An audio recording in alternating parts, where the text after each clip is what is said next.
Welcome to Mishna study Masechet Shabbat Perek Tet Mishnah Aleph. In light of the end of last Perek, right, where we spoke about this, asmachta, this proof text that related to, stoking the fire, and then, carrying out a revi'it of water, right? So how do we know the size of the pottery? So over here now we're going to also try to bring some asmachtot, so these like semi-proof texts, hinting to a certain halacha, and we're going to open up with the laws of some of Tum'ah and Tahara. So Rabbi Akiva has an opinion, and that is that idolatry, avodah zarah, can be mitameh b'tum'at masa. Right? So different types of Tum'ah. As there are different types of Tum'ah, there are also ways Tum'ah gets transmitted. Right? The one we're familiar with, if someone touches something tameh, they become tameh. Right? If someone touches a dead person, they become tameh. What if you're also under the same in the same room, right, under the same roof as as a dead person? Okay, then you're also tameh, right?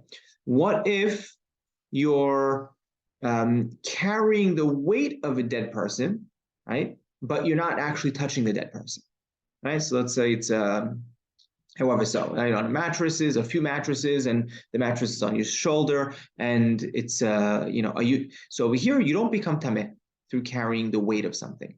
Now, this is not for everything. That's specific to a dead person. But what if a nidah, right? Let's say a nidah is sitting on top of that mattress. Then you would become tameh. So there are certain laws of nidah, right, that could potentially be more strict than other types of tumah.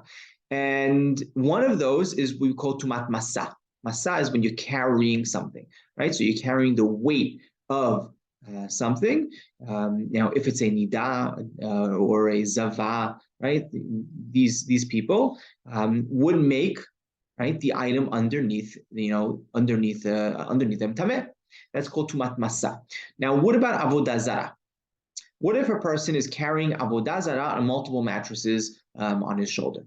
Does that person become tameh or not? So Rabbi Akiva is of the opinion that a person becomes tameh. Chachamim argue on him. Chachamim are not mentioned in this Mishnah. This Mishnah is going to be according to Rabbi Akiva, and halacha is not like him. So Amar Rabbi Akiva, minayin avodah zarah shi mitame'ah b'masa kanida. How do we know that avodah zarah makes other things tameh through carrying as a nidah woman would? Right? Not just through touching, but also through carrying. Shene'emar, as the pasuk says in Yeshayahu, and here's the asmachta, the proof text. Tizrem kimodavat se tomarlo, right? It's talking about avodah zarah, and it says, spread them out, disperse them like a dava, right? Like a nidah woman. Se tomarlo, right? Go ahead and tell them, right? So we see over here that you have to go ahead and get rid of your avodah zarah. But over here we're comparing it like to a nidah, to a dava, to a nidah woman. So maha nidah mitama b'masa, the same way a nidah makes something, right? So someone tameh through carrying, through masa. Af avodah zarah mitameh b'masa. So to avodah zarah also makes a person tameh through carrying, even if he's not touching that avodah zarah directly. As long as the avodah zarah is placed, putting weight on him, then he becomes tameh. Now, Chachamim argue on this. What do Chachamim say? He said, we're also going to learn it to a nidah, but we're not going to learn it lechumrah. We're going to learn it for a kula, because there's some kula by nidah. And what's that? That a nidah doesn't make someone tameh through just their limbs, right? If it's just a limb, let's say just a hand or a leg that was detached from a nidah woman, went ahead.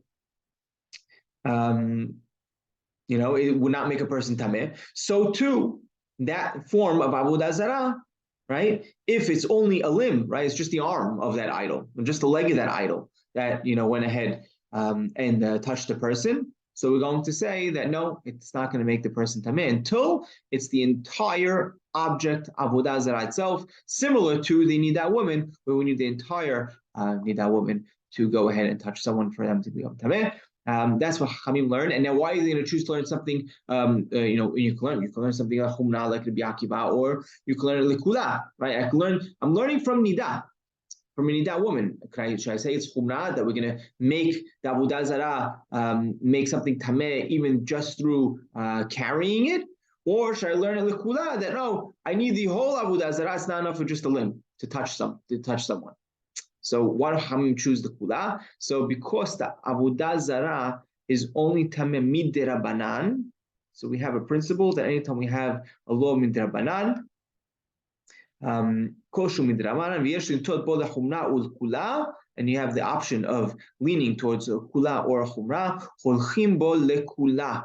We go according to the kula, and that's the way Harambam's posek, and that's why he says halacha over here is like Chachamim and not like Rabbi Akiva of this Mishnah.